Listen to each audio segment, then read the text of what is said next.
नमस्कार। ये आकाशवाणी शिमला है। अब आप प्रभा शर्मा से प्रादेशिक समाचार सुनिए। आज के मुख्य समाचार। प्रधानमंत्री नरेंद्र मोदी ने नादौन व सलोह में बने केंद्रीय विद्यालय भवनों का किया लोकार्पण। सूचना व प्रसारण मंत्री अनुराग सिंह ठाकुर ने जताया आभार। कोरोना काल में स्वास्थ्य सेवा के लिए रखे गए कर्मचारियों को फिर से नौकरी में रखने के लिए उनके अनुभव को वरीयता देगी प्रदेश सरकार। विधानसभा में वित्त वर्ष 2024-25 के लिए प्रस्तुत बजट पर चर्चा जारी। विपक्ष ने कांग्रेस की 10 गारंटियों को लेकर सरकार को घेरा। और राज्यपाल ने प्रदेश में नशे की बुराई को खत्म करने के लिए सामूहिक प्रयासों पर दिया बल। अब समाचार विस्तार से। प्रधानमंत्री नरेंद्र मोदी ने आज हमीरपुर लोकसभा क्षेत्र के नादौन और सलोह में करीब 38 करोड़ रुपए की लागत से बने 2 केंद्रीय विद्यालयों के भवनों का वर्चुअल माध्यम से लोकार्पण किया। केंद्रीय सूचना व प्रसारण और युवा व खेल मामलों के मंत्री अनुराग सिंह ठाकुर ने इसे हमीरपुर और प्रदेश की जनता के लिए ऐतिहासिक व बेहद लाभकारी बताया है। उन्होंने कहा कि केंद्रीय विद्यालय नादौन की शुरुआत 1996 में हुई थी, लेकिन 28 वर्षों बाद मोदी सरकार ने इसे अपना भवन दिया है। अनुराग ठाकुर ने इसके लिए प्रधानमंत्री नरेंद्र मोदी का आभार व्यक्त किया है। आज हम सबके लिए एक ऐसा गौरवशाली पल है कि हमीरपुर लोकसभा क्षेत्र जो कई वर्षों से इंतजार कर रहा था कि केंद्रीय विद्यालय नादौन और केंद्रीय विद्यालय सलोह इन दोनों के भवनों का उद्घाटन, आज वो दिन आ गया है कि 19 करोड़ 96 लाख रुपए की लागत से केंद्रीय विद्यालय नादौन के भवन का निर्माण कार्य पूरा हो गया है। और माननीय प्रधानमंत्री जी आज हमें केंद्रीय विद्यालय नादौन समर्पित करने वाले हैं। और दूसरी ओर केंद्रीय विद्यालय सलोह, जहां पर लगभग 17 करोड़ 83 लाख रुपए खर्च हुए, यह भी हमारा शानदार भवन बनकर तैयार हुआ। यह भी माननीय प्रधानमंत्री जी हमें समर्पित करने वाले हैं। 1996 में जब केंद्रीय विद्यालय नादौन की शुरुआत हुई तो लगभग 28 वर्ष लग गए अपने भवन का इंतजार करते। ये तो भला हो नरेंद्र मोदी जी का, जिन्होंने मेरी मांग को माना और पैसे भी पूरे दे दिए और भवन का निर्माण भी शानदार हो गया। मैं लगातार आपकी लड़ाई लड़ता रहा हूं और आगे भी इस क्षेत्र के विकास के लिए हर संभव प्रयास करूंगा। उन्होंने कहा कि हमीरपुर संसदीय क्षेत्र में छात्रों को अच्छी शिक्षा उपलब्ध करवाने के लिए सदा प्रयासरत रहे हैं। केंद्रीय मंत्री ने कहा कि नादौन व सलोह के साथ नलेटी, घुमारवीं, बंगाणा, धर्मपुर व संधोल सहित हमीरपुर संसदीय क्षेत्र में कुल 6 केंद्रीय विद्यालय हो गए हैं। अनुराग ठाकुर ने सभी युवाओं से प्रधानमंत्री नरेंद्र मोदी के आह्वान के अनुसार 2047 तक भारत को विकसित राष्ट्र बनाने का आग्रह किया। मुख्यमंत्री सुखविंदर सिंह सुक्खू ने कहा है कि गाय को माता का दर्जा दिया गया है और ये दर्जा महज कागजों तक सीमित नहीं रहेगा। उन्होंने कहा कि सरकार प्रदेश में बनने वाली नई काऊ सेंचुरी में अच्छी सुविधाएं उपलब्ध करवाने का प्रयास करेगी। शिमला में चल रहे विधानसभा के बजट सत्र के दौरान आज प्रश्नकाल में मुख्यमंत्री ने कहा कि काऊ सेंचुरी के लिए यदि सरकारी भूमि उपलब्ध न हो तो सरकार निजी भूमि लेने के भी प्रयास करेगी। उन्होंने कहा कि सरकार गौवंश को खुले में छोड़ने वालों से सख्ती से निपटेगी और ये व्यवस्था करेगी कि गाय को उसके मालिक ने कब छोड़ा और कितने समय ये गौसदन में रही। इससे पहले विधायक भुवनेश्वर गौड़, केएल ठाकुर और विनोद सुल्तानपुरी के मूल और संजय रतन, सतपाल सिंह सत्ती व नेता प्रतिपक्ष जयराम ठाकुर के अनुपूरक सवाल पर कृषि मंत्री चंद्र कुमार की विपक्षी सदस्यों को लेकर की गई टिप्पणी से सदन में माहौल गर्मा गया और दोनों ओर से शोरगुल होने लगा। बाद में मुख्यमंत्री ने सदस्यों को आश्वस्त किया, जिसके बाद सदन की कार्यवाही आगे बढ़ी। कृषि मंत्री ने कहा कि पिछले कुछ समय से गौ सदनों को खोलने का प्रचलन काफी बढ़ गया है, क्योंकि सरकार की ओर से उन्हें अनुदान दिया जाता है। चंद्र कुमार ने कहा कि सच्चाई ये है कि इन गौ सदनों की हालत खराब है और इनकी कोई चेकिंग भी नहीं होती।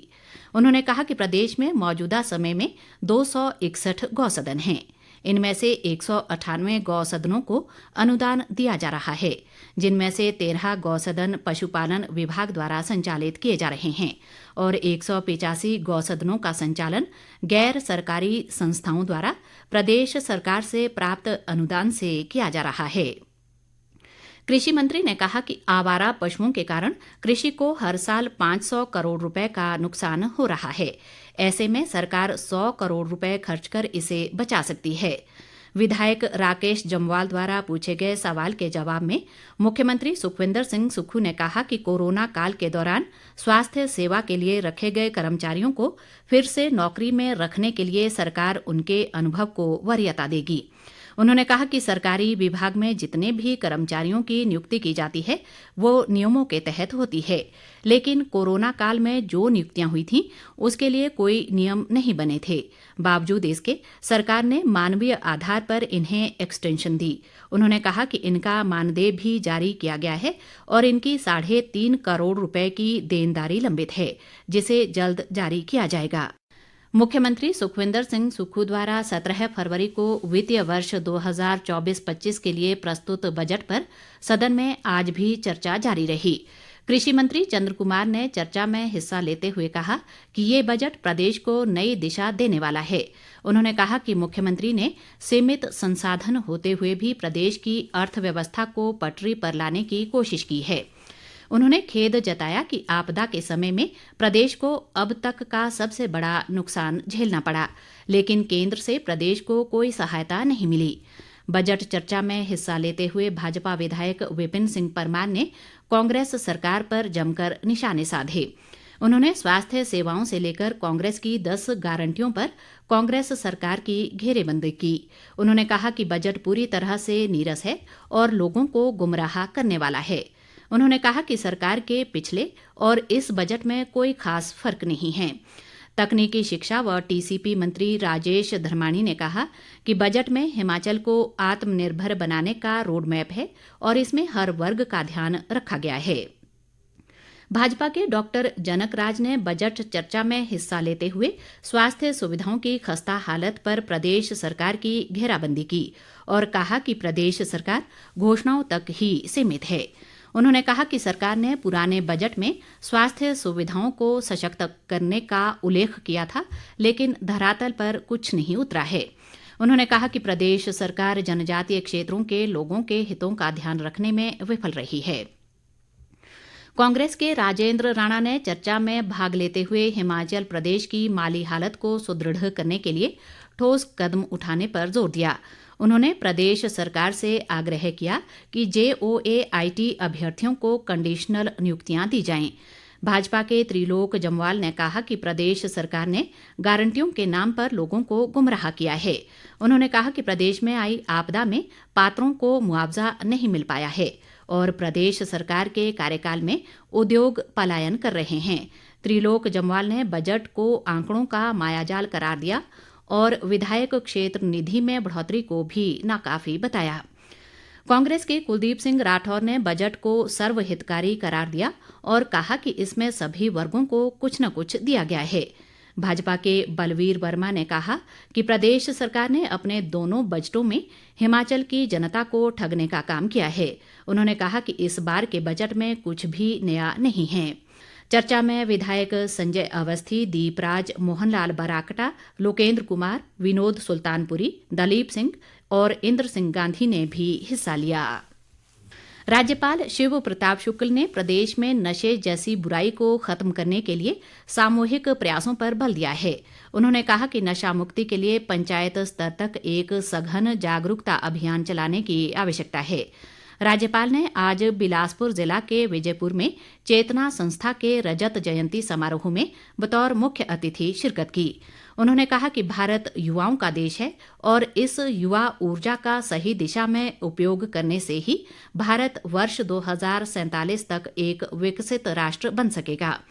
राज्यपाल ने कहा कि एक छोटा राज्य होने के बावजूद हिमाचल तेजी से विकास पथ पर अग्रसर है। उन्होंने महिलाओं, दिव्यांगजनों व कमजोर वर्गों के लिए केंद्र सरकार की योजनाओं के क्रियान्वयन में संस्था के प्रयासों की भी सराहना की। इस अवसर पर चेतना संस्था की संस्थापक और विशेष ओलंपिक की राष्ट्रीय अध्यक्ष मल्लिका नड्डा ने राज्यपाल को संस्था की गतिविधियों से अवगत करवाया। उन्होंने कहा कि संस्था नशे से बचाव के दृष्टिगत युवाओं के लिए एक विशेष अभियान भी चला रही है।